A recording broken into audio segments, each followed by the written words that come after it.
In the 16th century, Pope Leo X of the Roman Catholic Church made the statement, "It has served us well, this myth of Christ."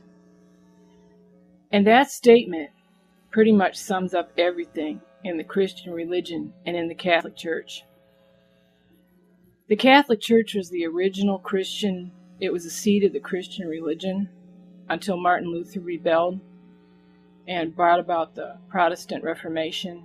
And there's a lot of deluded Protestants of the Christian religion that honestly believe that theirs is the true faith, but all of the Christian sects evolved from the Catholic religion, the original Roman Catholic Church. And what the Catholic Church is, it's not a religion. And all these offshoots that stem from Martin Luther's rebellion and the Reformation, they're all false. And the same is with Islam, and of course, Judaism is the root of all of this, as the entire Christian religion revolves around the Jewish people. What they have done thousands of years ago, the original religions in Sumeria, Mesopotamia, Bon, Buddhism, in Tibet, in the Far East, the original religions, before they were Christianized, had their seed in the Brotherhood of the Snake. The serpent and the sun were extremely important symbols in these religions, the original religions, because the serpent of fire is where we evolve and we transform our souls into that of Godhead. That was the original intention of the ancient religions that were legitimate. And what the Catholic Church did, they exchanged wealth and power and removed all the spiritual knowledge from the populace by force in exchange for wealth and power, which they have unbelievable wealth, but they have no spirituality. And they have made everything to be taken in a literal sense, when all of these legends of the gods and the different scriptures, they were all stolen.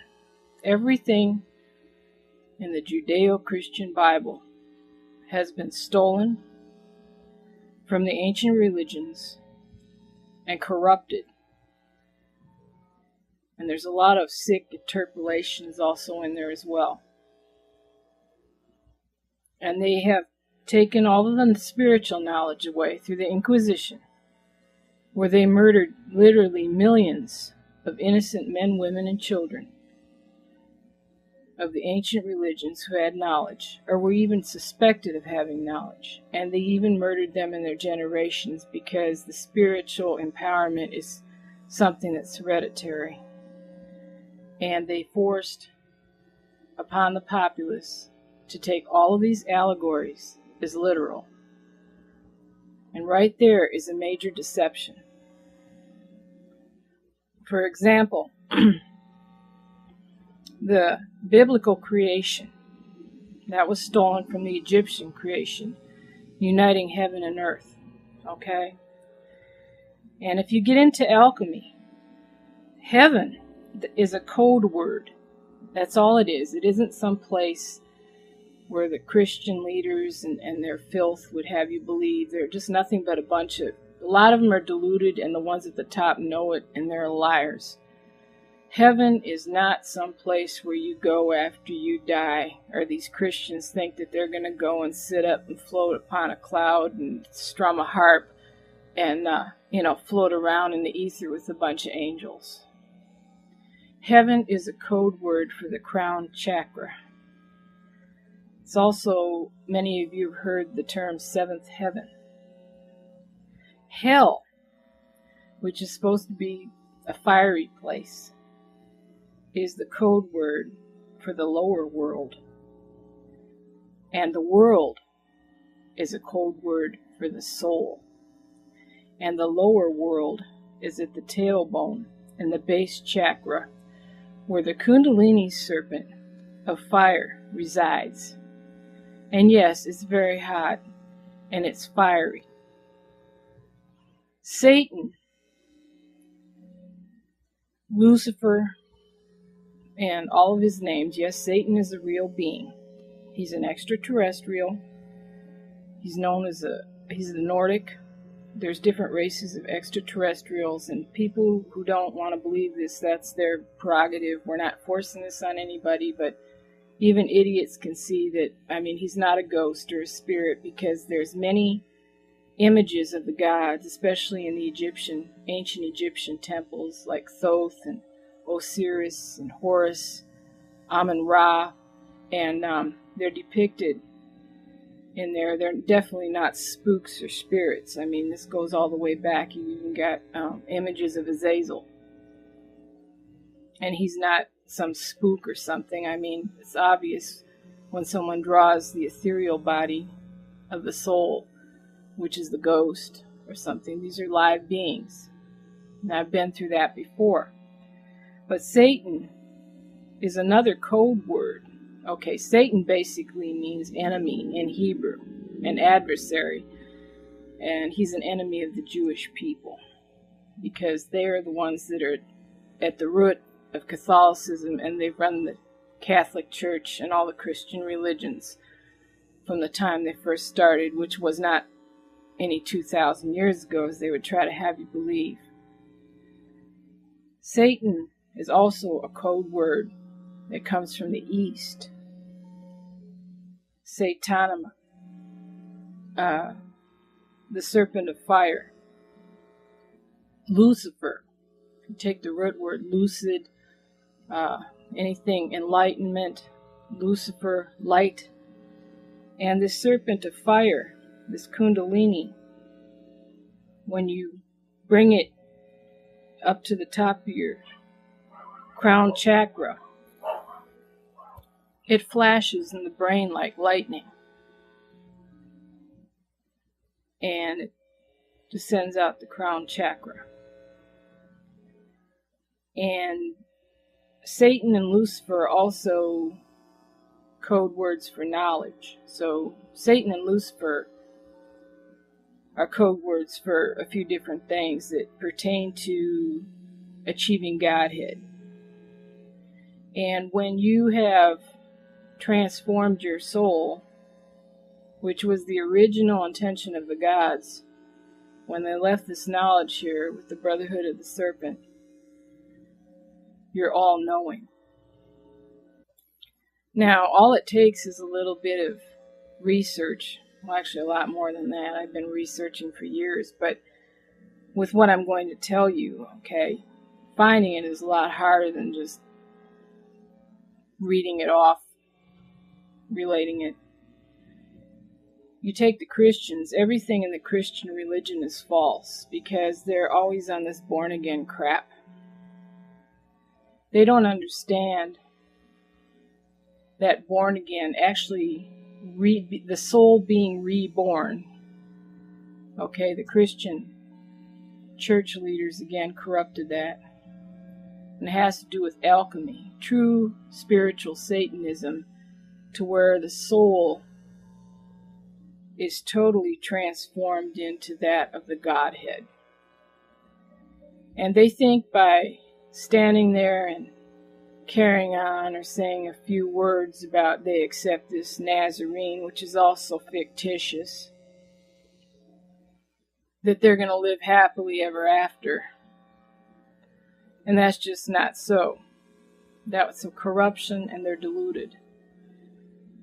One has to work on one's soul. You don't just, recite a few words and wave a magic wand, so to speak, and,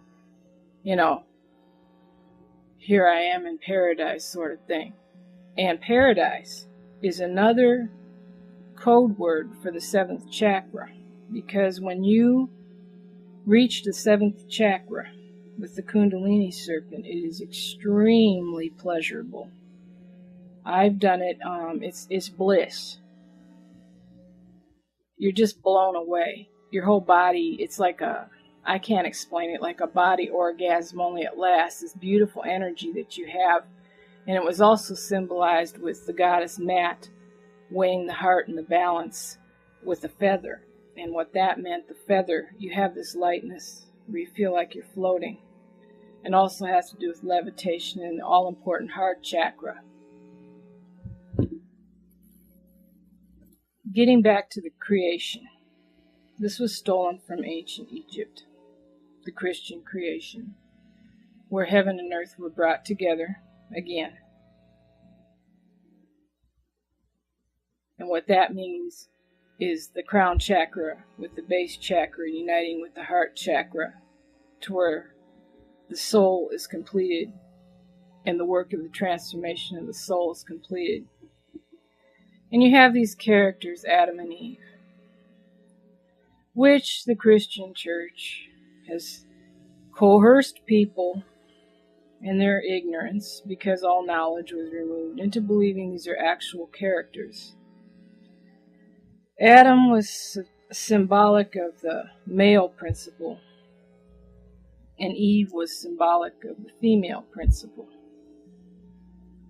Stolen from the Eastern religions in East India, in Tibet, the Ida and the Pingala, which were separate parts of the Kundalini serpent. And you can see this in the American Medical Association, the caduceus. And at the top there's wings. And when you work on your soul long enough, at a certain point, when you're deep in meditation, you will see your wings, just as demons have wings and all those filthy angels. And what it symbolizes is power, spiritual power. And with the soul and Satanism, once you start transforming your soul, there's no turning back, even through numerous lifetimes. And this Adam and Eve, which symbolize the Ida and the Pingala, and ate from the tree of knowledge, which was stolen. You can see the tree of knowledge is all over the ancient hieroglyphs and images and temples and on walls and shrines and inside the pyramids, going all the way back to ancient Assyria and Sumeria. The tree of life, the tree of knowledge, and it's a map of the soul. So by going to this forbidden tree and collaborating with the serpent, their eyes were opened. So you see the whole allegory here, which was stolen and corrupted and put into the Judeo-Christian Bible to be taken as literal. All this was stolen from ancient religions. Their eyes were opened. So by eating of that tree and the serpent, and you see where it's been corrupted, they achieved the Godhead of being all-knowing. And they were banished because they were no longer innocent. And once you become all-knowing, you're no longer innocent. In the sense that you can see the good, the bad, and the ugly, so to speak. Now, all of this knowledge, go on, and then you have this Nazarene. That Nazarene is about the biggest joke there is, and it's a slap in the face to the human race. That Nazarene is not real at all. And it takes some research. And you've got the Nazarene that was stolen from some 18 or more crucified pagan gods, such as Odin, who hung from a tree. And in the Bible, there's also a verse where it says the Nazarene hung from a tree. The cross came later. And the cross represents the four corners and the four elements, and also the life force, the chi, the Greek chi, turn. And they use this Nazarene that was crucified on the cross, okay,